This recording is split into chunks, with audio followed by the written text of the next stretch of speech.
série The Sandman, que foi uma adaptação da história em quadrinhos criada por Neil Gaiman e outros parceiros, finalmente estreou na Netflix e teve quase 100% de aprovação, tanto pela sua fidelidade às HQs, quanto por sua fotografia, trilha sonora, que fazem com que o espectador se envolva fortemente com a trama. E é sobre ela que nós vamos conversar hoje. Dreams and nightmares that I create and which I must control. E aí, que tal a série The Sandman?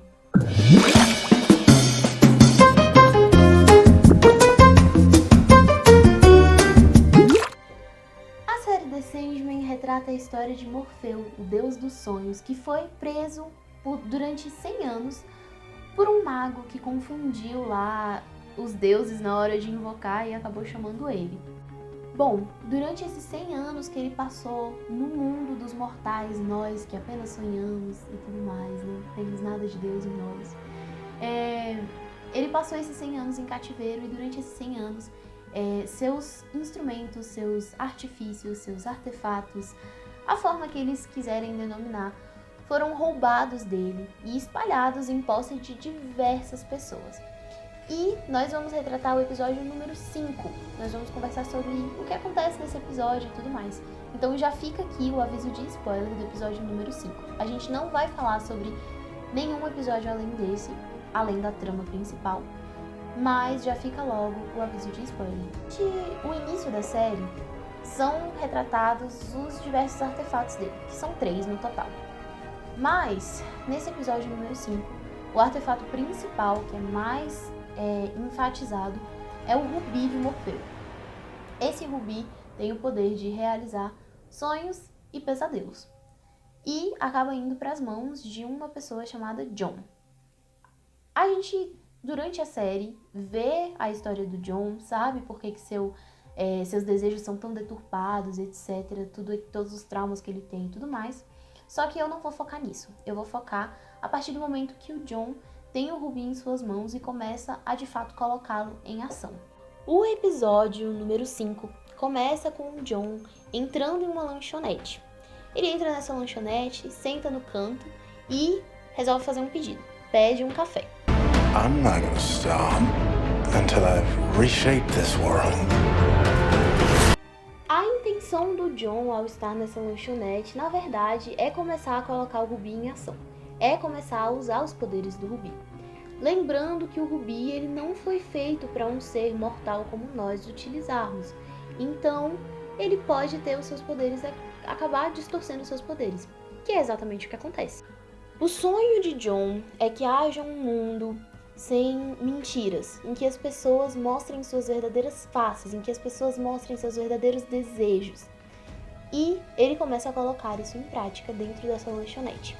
Durante o episódio, a gente vai percebendo que as 6 pessoas que estão dentro da lanchonete, na verdade, retratam a humanidade. E eu devo dizer, a humanidade, naquelas 6 pessoas, é retratada da pior forma possível, extremamente demonizada e puramente má. Ao final do episódio, o John consegue que essas pessoas, todas 6 pessoas presentes na lanchonete, morram. E aí, no momento em que elas morrem, ele tem algumas revelações em sonho que, na verdade, estão deturpadas pela ambição de seu coração. E após essas revelações, Morfeu finalmente aparece em cena, para que haja um duelo entre John e Morfeu. Antes de acontecer esse duelo, o Morfeu traz uma outra perspectiva daquilo que o John acreditava ser as máscaras e mentiras que as pessoas contavam. Ele mostra que essas mentiras nada mais são do que os sonhos das pessoas, suas ambições, o motivo pelos quais elas acordam todos os dias. E assim, ele tenta trazer uma visão positiva, já que o John estava com essa visão tão negativa. Ele mostra que, na verdade, aquilo que o John enxergava como maldade, que eram as mentiras, na verdade, só era aquilo que trazia esperança para o coração dessas pessoas. E aí, o duelo começa. O duelo começa em forma de sonho. O John começa a ter pesadelos com sua mãe que já é falecida, e aí ele percebe que, na verdade, tudo que estava acontecendo não passava de um sonho. E a partir do momento que ele tem essa consciência, ele toma o controle de tudo que está acontecendo, como em um sonho lúcido. E aí, ele fica cara a cara com Morfeu. O momento em que ele fica cara a cara com Morfeu já não é na Terra, é no Reino dos Sonhos. E aí, com toda a sua ambição de destruir Morfeu e o reino, por achar que é merecedor de todo aquele poder que o Rubi carrega, John acaba tentando destruir tudo isso. E juntamente dessa tentativa, o Rubi é destruído. Quando o Rubi é destruído, o seu poder se libera. E aí, o John não contava com isso. Mas o Rubi fazia parte do Morfeu. E por fazer parte do Morfeu, o Morfeu acabou absorvendo todo aquele poder que foi liberado. E ficando enorme, com o John literalmente na palma da mão dele. E aí, ele fala para o John a seguinte frase: "Obrigado, John. Você destruiu o Rubi e liberou o poder que estava dentro dele. Não lembrava quanto de mim eu tinha depositado nesta pedra." E com isso, ele não castiga o John, reconhecendo, lembrando daquilo que eu falei, que a pedra não foi feita para humanos. E por isso, tinha deturpado toda a mente do John, tudo aquilo que ele tinha de ambição, tudo aquilo que ele tinha de sonhos. Então, o Morfeu, reconhecendo isso, volta o John, coloca o John para dormir no sanatório que ele estava internado antes de ter sido liberado, fugido, etc. Mas sim, Suzy, o que a gente pode aprender com tudo isso? O que a gente pode tirar de lição sobre tudo isso que aconteceu, esses horrores e tudo mais? Eu vou focar nas atitudes do John, por um motivo muito específico. O vídeo ficaria enorme se a gente fosse focar nas atitudes tanto do Morfeu quanto do John. Então, eu vou focar no que o John fez, porque a gente consegue ser mais breve. E aí, mais pra frente, talvez na sala de Discord, a gente discuta um pouco sobre a forma que o Morfeu abordou toda a situação. Como eu disse no começo, o que o John queria fazer? O John queria tirar toda a mentira do mundo, porque assim ele seria um lugar melhor. Ele acreditava que o mundo melhor seria um mundo sem mentiras, onde as pessoas são sinceras umas com as outras, onde elas mostram quem elas realmente são, sem vergonha, sem medo de serem julgadas, e no final das contas seria uma reação em cadeia. Tanto elas não teriam medo de ser julgadas, como elas não julgariam os outros, e aí assim progrediria o mundo. Ok, na HQ, ele não tem toda essa vontade nobre de restaurar um mundo e tudo mais.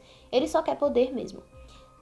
Na série é misturado os dois. Ele quer poder internamente, não é mostrado na série, mas claramente um dos principais desejos da vida dele é ser poderoso.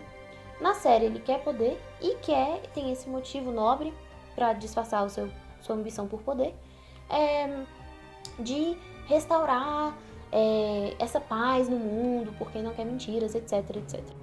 Mas, cara, ele quis fazer isso com as próprias forças dele quando já teve uma pessoa que veio ao mundo para tirar toda a mentira dele, para restaurar a ordem e para, de alguma forma, tentar harmonizar o relacionamento entre eternos deuses e a gente, no caso, um único Deus, não é mesmo?